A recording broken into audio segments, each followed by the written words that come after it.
It was a hot Thursday afternoon in Lagos, and you could swear that the sun was fighting someone personally because it was way too hot.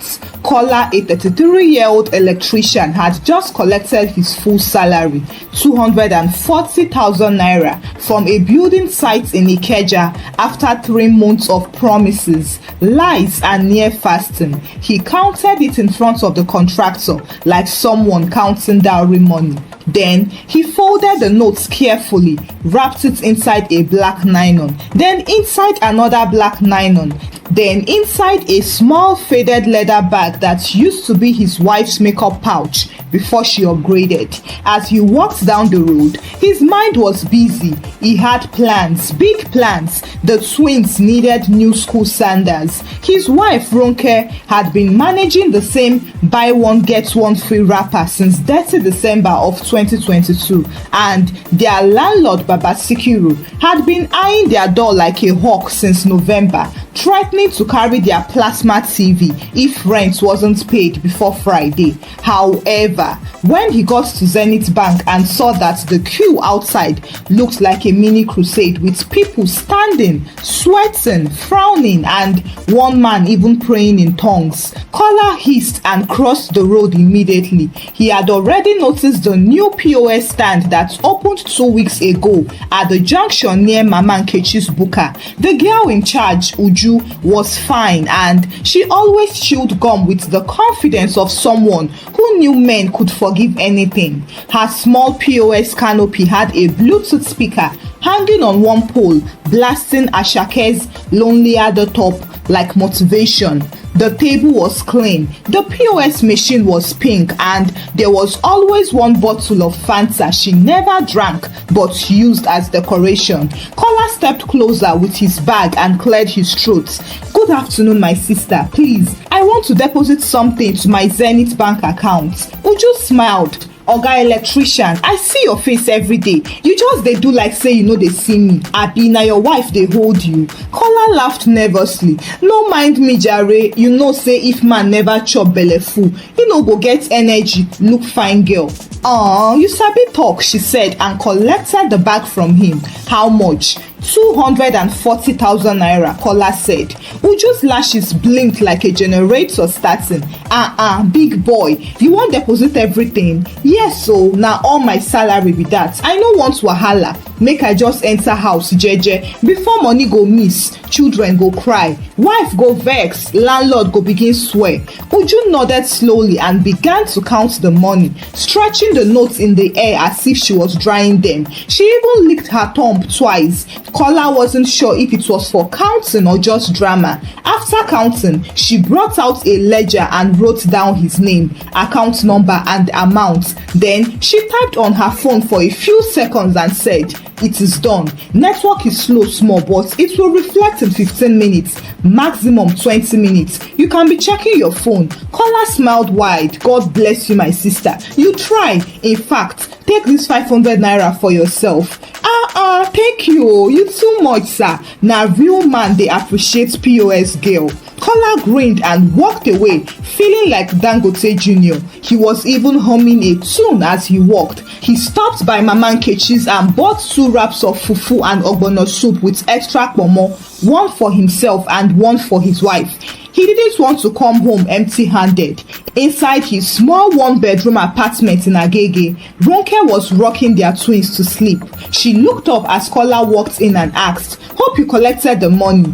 "Yes, so I even deposited it sharp to my account through that fine girl where they do POS, the one where they always play Ashake." Ronke raised one eyebrow and sat up. "Which one? Is it that girl with long nails like Woli Agba hand? You sure say she dey legit?" Kola laughed. "Babe, calm down. She gets ledger, she gets speaker, she gets generator. She only even collects 100 naira and gave me receipts. No worry, in the next 15 minutes, alert go land." However, 15 minutes passed, then 30 minutes, and then an hour, but nothing came. Kola's smile slowly disappeared. He refreshed his banking app, but there was nothing there. He even restarted his phone, blaming MTN, but nothing came. He stood up, grabbed his slippers and told Ronke, make I go back to the junction, maybe na network issue. Ronke didn't say anything. She just looked at him with that you go explain tire kind of look. When Kola reached the POS stand, his heart felt like mango. The speaker was still hanging and the table was still there. But there was no sign of Uju. Instead, one small boy chewing plantain chips was sitting behind the table swinging his legs. Where that POS auntie, Kola asked him. The auntie say make I help her look the place. She say network dey disturb her phone, so she comot to find better signal. Kola's chest did gbim.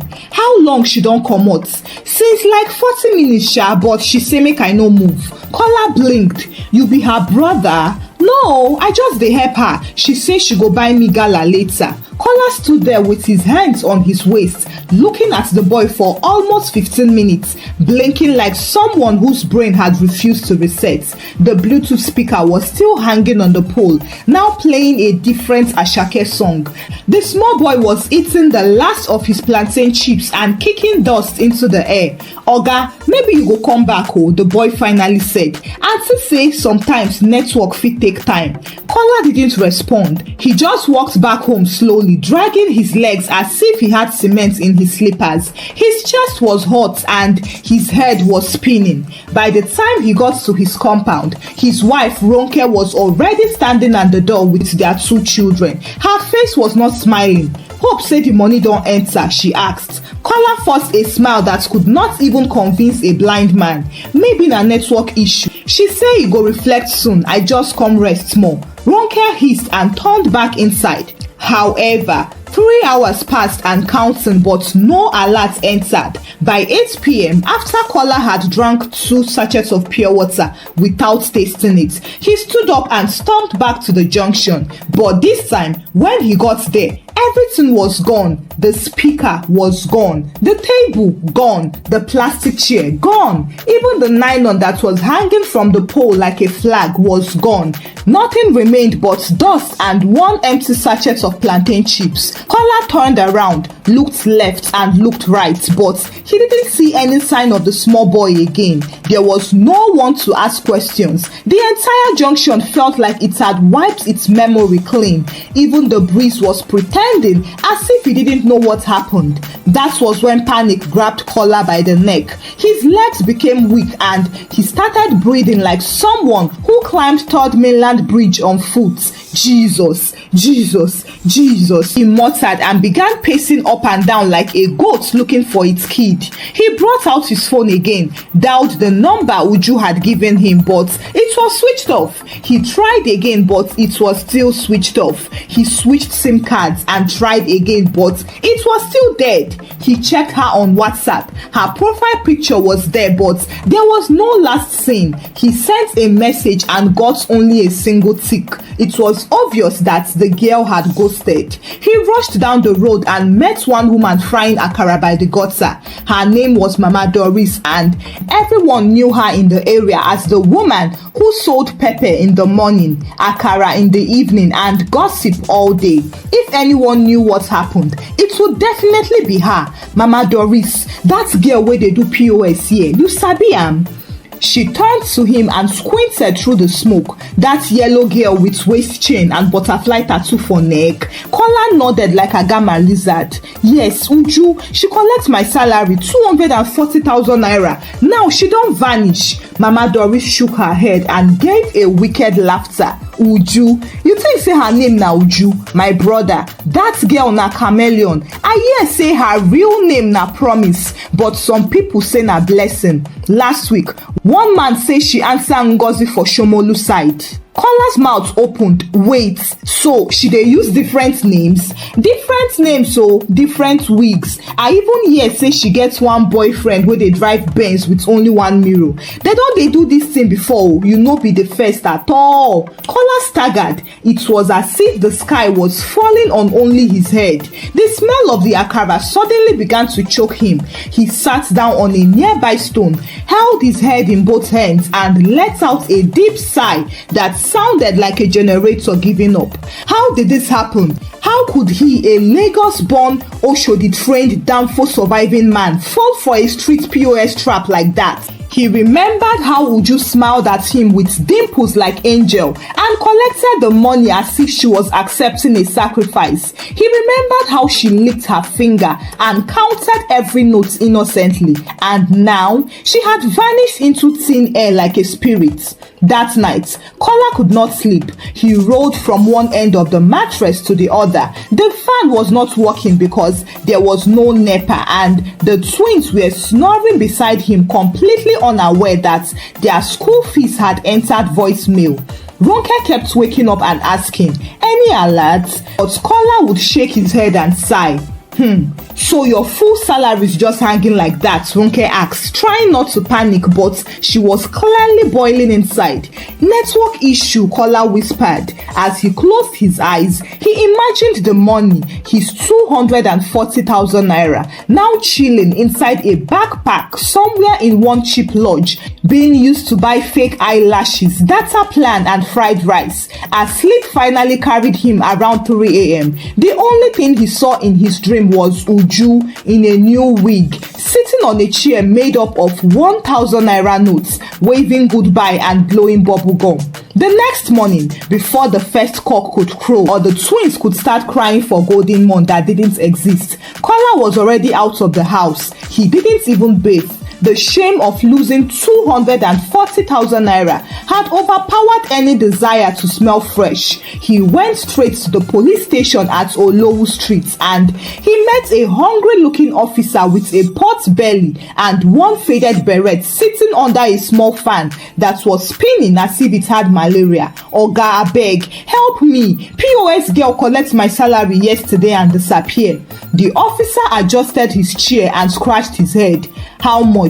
240,000 naira. "You get receipts?" "Na paper she give me o, but her number dey switched off. Her stand don even vanish." The officer yawned and said, "Go and write statements, but make I just tell you the truth. If you see her before us, hold her well o, hold her very well." Now, the translation of that was that, "Oga, you are on your own." Kola wrote the statement like somebody writing his last words. Then he went straight to a business center and printed out Uju's WhatsApp profile picture. The photo showed her doing duck lips with Snapchat filter and red nails that were long enough to scratch someone's destiny.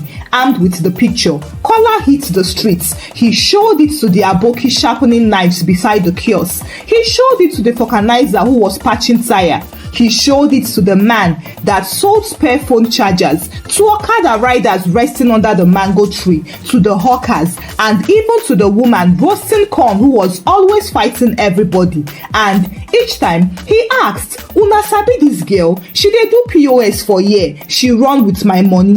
One person would say, "You mean that yellow girl wey dey wear high heel come do POS? She dey always enter one yellow keke by 8 p.m. every night." Another one would say, "I see her last week now. She carry one Ghana must go enter lodge behind Alaba Junction. That girl no dey waka alone o. One black Benz with one side mirror dey pick her sometimes." Kola wrote everything down, and by now it was safe to call him Detective K. He then began to trace all the possible places she could be hiding. That was when a small boy named Chinedu, who usually played ball near the junction, pulled him aside and said, "Uncle, I sabi where that auntie dey now." Kola turned sharply. "You sure?" "Yes, she no dey do POS again o. She dey sell egg and indomie now for one corner near beer parlour." Kola's blood boiled. "Which street?" The boy whispered. "Follow me, but first you go buy me zobo and puff puff." The son was angry that afternoon, but Kola was angrier. He followed Chinedu past Oga Boniface suya spot and across a shallow gutter that smelled like expired beans until they entered a black street with an old beer parlour painted in brown. And there they saw Uju standing in front of a small food stand, wearing an apron with oil stains and plating indomie as if she was born to do it. A pot of boiling eggs was bubbling beside her. She had a new wig on, but the same red nails. She was laughing with so many men in singlets who were eating. She didn't look one bit like someone that had swallowed another man's salary and disappeared. Kola didn't wait for any signal. He marched straight to her. Uju, where is my 240,000 naira? Uju froze and blinked twice. Excuse me, who be you? You don't know me again, Abi. You collect my salary for that POS stand for junction near Zenith Bank. You tell me say make I wait for 15 minutes. Till now, nothing. Uju licked her lips slowly. Then she started acting confused. My brother, I don't know what you're saying. No. My name is Blessing, not Uju. Kola almost collapsed. So you don't know me again, Abi? After I gave you 240,000 naira and even 500 tip on top. The two men who were eating stood up and people started gathering. The streets loved drama, especially financial drama. A voice came from the back. Wait, is this not that same girl that used to do POS near Mama Nkechi? The one with butterfly tattoo? Uju looked around and saw familiar faces. That was when she knew that her lie was crumbling. She tried to escape. She grabbed her apron and turned to run, but before she could lift one leg, one boy from the crowd used a plastic stool to block her. She tripped and the crate of egg flipped. Uju screamed, "Leave me alone. It was just network problem. Go and ask your bank. I swear I was coming back." But Kola had already grabbed her purse. Someone else held her arm. Another one grabbed her wig. The streets didn't care. This was showtime. They dragged her like a rat to the police station. And guess who was on duty? Inspector Lookman, the same officer from yesterday. He adjusted his sunglasses, looked at Uju and sighed. This girl again. You still in Lagos. You know they tire. Where money? Uju burst into tears. I have changed though, I swear. I just borrowed the money to make my hair and buy foodstuff. Kola shook his head. Hey, you used my salary to fix Chinese wig. And now you are selling egg like a born-again criminal. Inspector Lookman pointed at her. Oh yeah, return the money now. Uju hesitated and then brought out 170,000 naira. She said the remaining 70,000 naira had entered expenses. Kola screamed, "Do you think I am an NGO? You chop my salary and you are quoting overhead?" After much dragging, Inspector Lookman gave Uju two options. The first was to return the balance in 5 days, or let the entire community hang her face on a poster with the words, "Beware of scammer, salary thief." She cried, begged and promised to pay. She would borrow the money and pay within 5 days. For 5 straight days, Uju, Blessing, or maybe Ngozi Promise, or whatever her real name was, became the latest street documentary. Her disgrace was everybody's bedtime story, from the man selling agbo by the junction to the woman who roasted plantain beside the gutter. Everyone had an opinion about her destiny. Well, true to her words and probably out of fear that the community would actually print a banner and paste it everywhere, she returned the remaining 70,000 naira in cash on the 5th day. But it wasn't without drama. She came to the station with a long face, wearing a scarf like someone going for dry fasting. She looked at Kola, then at Inspector Lookman and sniffed loudly. "Oga, here is the balance. Please, oh, I have suffered. I am not a thief. I was just overwhelmed." Kola didn't even blink. "You were overwhelmed with whose money? You dey use my children's school fees to practice overwhelmed?" Inspector Lookman, who was enjoying the entire moment with a toothpick in his mouth, collected the money and counted it slowly, just to pepper her. Then he handed the 70,000 naira back to Kola. "Oga Kola, this na your salary. Use am well o, and next time try dey get patience for bank queue. POS girl no be bank branch." Kola collected the money with both hands and thanked the officer. He rushed back home without a word, walked straight into the room, brought out the money and dropped it before his wife like a sacrificial offering. Then he sat on the floor, leaned his back on the wall, looked at the ceiling and muttered, "If I ever give money to any POS again, carry koboko and wipe my head." Ronke didn't even laugh. She just looked at him like, "This one don't learn." 3 months later, Kola had moved on. His rent was paid. The twins were back in school, and Ronke even used part of the money to restock her nylon business. Life was back to its usual Lagos chaos until one Saturday evening when Kola went to mile 12 with a friend to fix electric wiring for a church. They were walking back when he suddenly paused. There she was again, Uju, selling shawarma, this time under a new name, Blessings Shawarma Delight, with a new wig, a new apron, and even a new name tag. She saw Kola saw her, and they both froze. But she quickly turned to one customer and said, "You don't want onions inside, right?" Kola just laughed, shook his head, and turned to his friend. Lagos is small, oh. Someone will be a thief today, tomorrow this same person will enter Indomie and egg business. From egg business, she has entered shawarma. Who knows? Next time she will be frying akara beside my wife's shop. His friend laughed. That is why they always say you can hide in Lagos, but somehow Lagos will still find you. Thank you for watching the story. Kindly share your thoughts about the story with me in the comment section. What lesson did you learn from the story? Kindly share the story out with your loved ones. Give the story a thumbs up and subscribe to this channel for more interesting stories. Thank you and remain blessed.